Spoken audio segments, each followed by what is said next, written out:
ನಮಸ್ತೆ, welcome back to my channel. ಇವತ್ತು ನಾನು ಒಂದು ವಿಭಿನ್ನವಾದ ಲೆಮನ್ ರಸಮ್ ಮಾಡ್ತಾಯಿದ್ದೀನಿ. ಮೊದಲಿಗೆ 2 ಸ್ಪೂನು ತೊಗರಿಬೇಳೆ, 2 ಸ್ಪೂನ್ ಹೆಸರುಬೇಳೆನ ವಾಶ್ ಮಾಡಿ ಕುಕ್ಕರಲ್ಲಿ ಅದಕ್ಕೆ ನೀರನ್ನು ಸೇರಿಸಿ ಉಪ್ಪು ಮತ್ತು ಅರಿಶಿನ ಹಾಕಿ 2 ಪ್ರೆಷರ್ ಕೂಗಿಸ್ತಾ ಇದ್ದೀನಿ. ನಂತರ ಒಂದು ಪಾತ್ರೆಗೆ 2 ಸಣ್ಣಗೆ ಹೆಚ್ಚಿರೋಂಥ ಟೊಮೆಟೊ, 2 ರಿಂದ 3 ಇಂಚು ಸಣ್ಣಗೆ ಕಟ್ ಮಾಡಿರೋವಂಥ ಶುಂಠಿ, ಕರಿಬೇವು, 8 ರಿಂದ 10 ಹಸಿರು ಮೆಣಸಿನ್ಕಾಯಿನ ಸೇರಿಸ್ಕೊಳ್ತಾ ಇದ್ದೀನಿ. ಅರಿಶಿನ, ನಂತರ ಉಪ್ಪು ಮತ್ತು ಒಂದು ಅರ್ಧ ಸ್ಪೂನಷ್ಟು ಜೀರಿಗೆನ ಸೇರಿಸಿ ಇದಕ್ಕೆ ಆಲ್ಮೋಸ್ಟ್ ಒಂದು 2 ರಿಂದ 3 ಗ್ಲಾಸ್ ನೀರನ್ನ ಸೇರಿಸ್ಬಿಟ್ಟು ಇದನ್ನು ಕುಕ್ ಆಗಕ್ಕೆ ಇಡ್ತಾಯಿದ್ದೀನಿ. ಟೊಮೆಟೊ ಎಲ್ಲ ಚೆನ್ನಾಗಿ ಮೆತ್ತಗೆ ಬೇಯಬೇಕು. ತುಂಬ ಟೈಮ್ ಏನು ತೊಗೊಳ್ಳಲ್ಲ, ಒಂದು 3 ರಿಂದ 4 ನಿಮಿಷ ಅಷ್ಟರಲ್ಲಿ ಬೆಂದ್ಬಿಡುತ್ತೆ. ಹೀಗೆ ಚೆನ್ನಾಗಿ ಬೇಯಬೇಕು.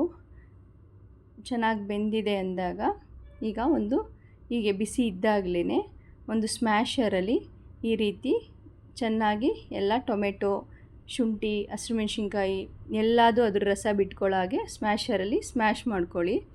ತುಂಬ ಚೆನ್ನಾಗಿ ಬರುತ್ತೆ. ಈ ರೀತಿ ಮಾಡೋದ್ರಿಂದ ರುಚಿ ಜಾಸ್ತಿ ಆಗುತ್ತೆ. ತಣ್ಣಗಾದಮೇಲೆ ಬೇಕಂದರೆ ಕೈಯಲ್ಲಿ ಕೂಡ ಸ್ಕ್ವೀಸ್ ಮಾಡಿ ತೆಗಿಬೋದು.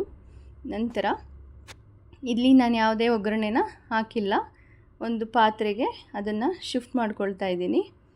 ಈಗ ಇದಕ್ಕೆ ಬೇಯಿಸಿದಂತಹ ಬೇಳೆ ಕೂಡ ಸೇರಿಸ್ಕೊಳ್ತಾ ಇದ್ದೀನಿ. ಈ ರಸಮ್ ಖಂಡಿತ ಟ್ರೈ ಮಾಡಿ. ಇಲ್ಲಿ ಸ್ವಲ್ಪ ಅರಿಶಿನ ಸೇರಿಸ್ಕೊಳ್ತಾ ಇದ್ದೀನಿ. 1 ಸ್ಪೂನ್ ರಸಮ್ ಪೌಡರು, ಅರ್ಧ ಸ್ಪೂನ್ ಜೀರಿಗೆ ಪೌಡರು, ಅರ್ಧ ಸ್ಪೂನ್ ಮೆಣಸಿನ ಪುಡಿನ ಸೇರಿಸ್ಕೊಳ್ತಾ ಇದ್ದೀನಿ. ಇದು ಫ್ಲೇವರ್ ತುಂಬ ಚೆನ್ನಾಗಿರುತ್ತೆ. ನಂತರ ರಸಮ್ ಕುದೀತಾ ಇದೆ ಎಂದಾಗ ಸ್ವಲ್ಪ ಕೊತ್ತಂಬರಿ ಸೊಪ್ಪನ್ನ ಹಾಕ್ಕೊಂಡಿದ್ದೀನಿ. ಸಾಮಾನ್ಯವಾಗಿ ಟೊಮೆಟೊ ರಸಮ್ ಎಲ್ಲ ಮಾಡಿರ್ತೀವಿ, ಈ ರಸಮ್ ಮಾಡಿ ಪದೇ ಪದೇ ಕೇಳ್ತಾರೆ. ಫ್ಲೇವರು ಎಲ್ಲ ತುಂಬ ವಿಭಿನ್ನವಾಗಿದೆ. ಇಲ್ಲಿ ನಾವು ಬೆಳ್ಳುಳ್ಳಿ ಯೂಸ್ ಮಾಡಿಲ್ಲ, ಶುಂಠಿ ಮತ್ತು ಮಾಡೋ ರೀತಿಯೂ ಚೇಂಜ್ ಇದೆ. ನಂತರ ಎಂಡಿಗೆ ಒಂದು ಒಗ್ಗರಣೆನ ಹಾಕಿ ರುಚಿಗೆ ತಕ್ಕಷ್ಟು ಉಪ್ಪನ್ನು ಸೇರಿಸಿ ಈಗ ಕುದಿ ಇದು ಉರಿ ಹಾರಿಸಿದ ಮೇಲೆ ಕುದಿಬೇಕಾದರೆ ಲೆಮನ್ ಸೇರಿಸಿದ್ರೆ ಕನೆ ಬರುತ್ತೆ. ಎಂಡಿಗೆ ನಾನಿಲ್ಲಿ ಒಂದು 3/4 ನಿಂಬೆಹಣ್ಣಿನಷ್ಟು ರಸನ ಸೇರಿಸ್ಕೊಳ್ತಾ ಇದ್ದೀನಿ. ಇಷ್ಟು ಪ್ರಮಾಣದ ರಸಮ್ಗೆ ತುಂಬ ಅದು ಮಾಡಬೇಕಾದ್ರೇ ನಿಮಗೆ ಘಮ ಗೊತ್ತಾಗುತ್ತೆ. ತುಂಬ ಟೇಸ್ಟಿಯಾಗಿರುತ್ತೆ. ಖಂಡಿತ ಟ್ರೈ ಮಾಡಿ. Thank you. ನಮ್ಮ ಚಾನಲ್ ಸಬ್ಸ್ಕ್ರೈಬ್ ಮಾಡಿ.